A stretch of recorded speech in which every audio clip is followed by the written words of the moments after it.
बिस्मिल्लाहिर्रहमानिर्रहीम। अस्सलाम वालेकुम। उम्मीद है आप सब ठीक होंगे। जी तो क्लास आज मेरे पास प्रेजेंट इंडेफिनिट टेंस की तीसरी वीडियो है जिसमें हम लोग इसका इंट्रोगेटिव जो है वो सेंटेंस है वो करेंगे। लास्ट लेक्चर में हम लोगों ने नेगेटिव सेंटेंस और उससे पहले वाले में सिंपल जो इसका सेंटेंस था वो करा था।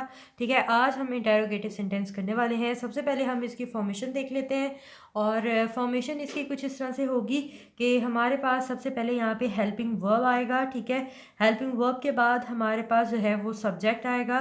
ठीक है, जबकि सिंपल और नेगेटिव सेंटेंस में हमारे पास सब्जेक्ट सबसे पहले आता था, लेकिन जब हम लोग इंटेरोगेटिव सेंटेंस बनाएंगे तो इसमें हेल्पिंग वर्ब जो कि डू और डज हम लोगों ने यूज़ किया था वो हमारे पास स्टार्ट में आएगा, उसके बाद सब्जेक्ट आएगा। ठीक है, इसके बाद हमारे पास आएगा जी फॉर्म ऑफ वर्ब।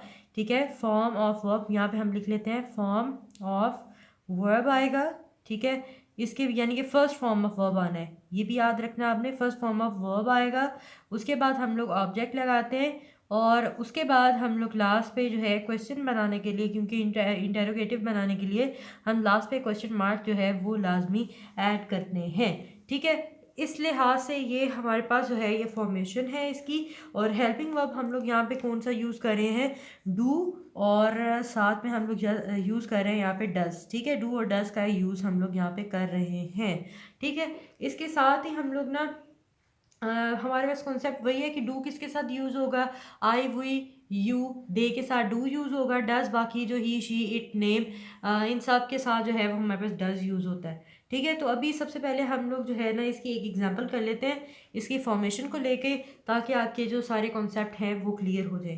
तो सबसे पहले हमारे पास जो मैं एग्जांपल लिखने लगी हूँ वो कुछ यूँ है कि क्या वो स्कूल स्कूल जाता है। ठीक है, इसमें भी मेन याद रखें क्योंकि हम प्रेजेंट इंडेफिनिट टेंस कर रहे हैं, तो यहाँ पे हमारे पास जो सेंटेंसेस हैं उनके लास्ट पे ता है ही आएगा, क्योंकि अभी ये हमारे पास तीसरा सेंटेंस है। मैं आपको एक ही लेक्चर में सारे टेंसेस करवा सकती थी, लेकिन मैंने स्टेप बाय स्टेप इसलिए रखा है ताकि आपके सारे कॉन्सेप्ट जो हैं वो क्लियर हों।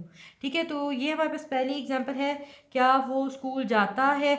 इसके अंदर सबसे पहले हम लोगों ने देखना है कि हमारे पास सब्जेक्ट कौन सा है, उसके बाद हम लोगों ने देखना है कि हमारे पास यहाँ पे हेल्पिंग वर्ब कौन सा यूज़ होगा। तो वो जाता है यानी कि वो ही है, यानी कि सब्जेक्ट हमारे पास ही है। ठीक है, यहाँ पे हमारे पास वो की इंग्लिश ही होगी, तो इस लिहाज से हमारे पास ही के साथ हम लोग कौन सा हेल्पिंग वर्ब यूज़ करते हैं, हम डज यूज़ करते हैं। तो हमारे पास जो हेल्पिंग वर्ब यूज़ होगा वो डज होगा, डज। ठीक है, डज। फिर उसके बाद सब्जेक्ट कौन है, वो, यानी कि ही, लड़का है। डज सब्जेक्ट की जगह आ जाएगा हमारे पास ही। ठीक है, उसके बाद फर्स्ट फॉर्म ऑफ वर्ब, जाना की इंग्लिश क्या होती है, जाना यहाँ पे वर्ब है। ठीक है, जाना, कहीं पर जाना, ये जाना कहीं पे काम है। ठीक है, तो फर्स्ट फॉर्म ऑफ वर्ब यहाँ पे हमारी लगेगी, तो वो है does he go, does he गो। ठीक है, कहाँ पे जाता है, school, to school, go to school. ठीक है, यहाँ पे स्कूल हमारे पास ऑब्जेक्ट है, ये फॉर्म ऑफ वर्ब हो गई गो, और ऑब्जेक्ट हमारे पास स्कूल हो गई। ठीक है ना, तो इस तरह से हम लोगों ने प्रेजेंट इंडेफिनिट टेंस का जो इंटेरोगेटिव सेंटेंस होता है वो हमने बनाना होता है। जी तो क्लास यहाँ पे मैंने दो सेंटेंसेस और लिखे हैं। ठीक है, अब इनको देखते हैं। क्या वो पार्क जाते हैं, यानी कि वो जाते हैं, ज़्यादा हैं, वो की इंग्लिश यहाँ पे क्या है, दे। ठीक है, तो दे हमारे पास, दे के साथ कौन सा हेल्पिंग वर्ब यूज़ होता है, डू। इस लिहाज से हमारे पास आएगा डू। ठीक है, उसके पास सब्जेक्ट यहाँ पे क्या है, दे। ठीक है, यानी कि वो ज़्यादा हैं तो दे आएगा। ठीक है, ज़्यादा के लिए हम लोग दे लगाते हैं, डू दे। फिर फॉर्म ऑफ वर्ब कौन सी लगनी है, फर्स्ट लगनी है, लेकिन वर्ब हमारे पास यहाँ पे क्या है, जाना। ठीक है, डू दे गो, कहाँ पे, गो टू, गो टू, गो के साथ टू लगाते हैं हम। ठीक है, ये आपने याद रखना है। पार्क, पार्क हम लोग जाते हैं, do they go to park. ठीक है, क्या वो पार्क जाते हैं, तो आगे क्वेश्चन मार्क लगा देंगे।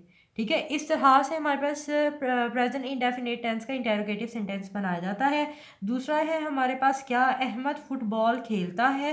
ठीक है, अहमद, यहाँ पे हमारे पास सब्जेक्ट क्या है, अहमद है, और अहमद नाम है, सिंगुलर नाउन आ रहा है हमारे पास, तो यहाँ पे हेल्पिंग वर्ब हमारे पास डज यूज़ होगा, डज। ठीक है, फिर उसके बाद सब्जेक्ट हमारे पास कौन है, अहमद, डज अहमद, ठीक है। उसके बाद वर्ब हमारे पास कौन सा है, खेलना, डज अहमद प्ले, ठीक है। फिर उसके बाद ऑब्जेक्ट क्या है, football, does Ahmed play football, ठीक है। तो ये हमारे पास जो है क्वेश्चन मार्क लग गया और ये हमारे पास इंटेरोगेटिव सेंटेंस बन गया। आई होप कि आपका बहुत अच्छे से कॉन्सेप्ट जो है वो क्लियर हो गया होगा।